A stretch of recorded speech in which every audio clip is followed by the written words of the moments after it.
कलेजी बनवण्यासाठी जे जे साहित्य लागणार आहे ते काढून ठेवलेलं आहे खास तुमच्यासाठी. बघा, वापरला आहे बारीक चिरलेला कांदा, लसणाचे 10-12 पाकळ्या, आलं लसूण पेस्ट आणि घरातले जेवढे सगळे मसाले आहेत तेवढे सगळे मी काढलेले आहेत. काही खडे मसाले आहेत, दालचिनी, तेजपत्ता, वेलची, हिरवी वेलची, जिरं, काळी मिरी, आणि ही कलेजी आपली मेन हिरो. तुम्हाला वाटत असेल तेल खूप जास्त आहे, पण खूप छान.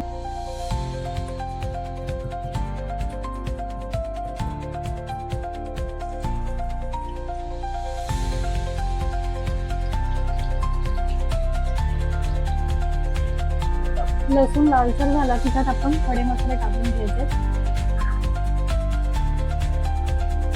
तेजपत्ता,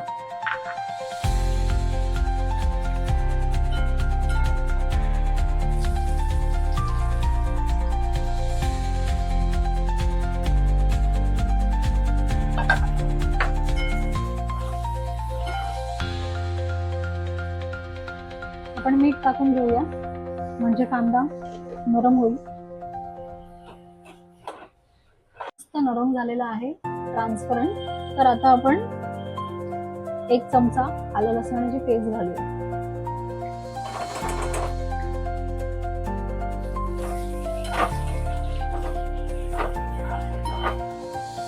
आता आपण जे काढून ठेवलेले सगळे मसाले आहेत ते घालूया.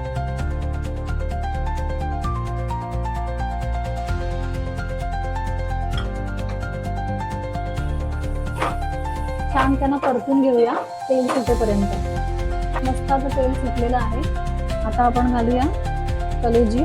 कलेजी स्वच्छ धुवून घेतलेली आहे.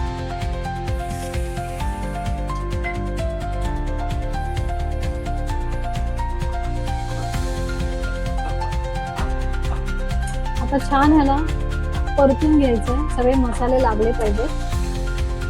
सगळं परतून झालं की मग आपण अर्धा तास ह्याला शिजू द्यायचंय.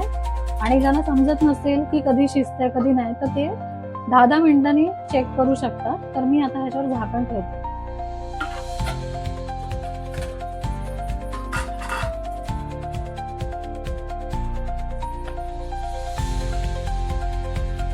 कलेजीमध्ये मीठ टाकायची गरज नसते, तिला स्वतःचा एक खारटपणा असतो.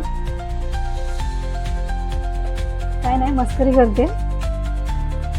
सगळ्या जेवणात मीठ टाकायचंच असतं.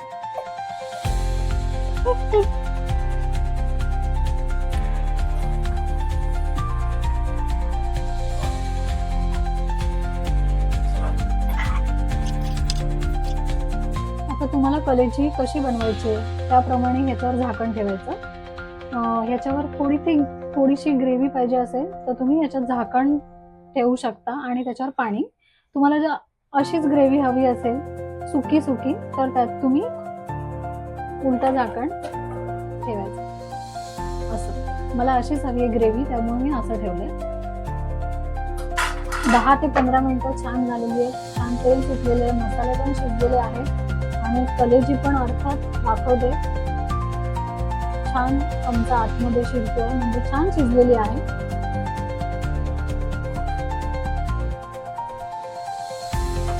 आता ह्याच्यात कोथिंबीर घालून घेऊया.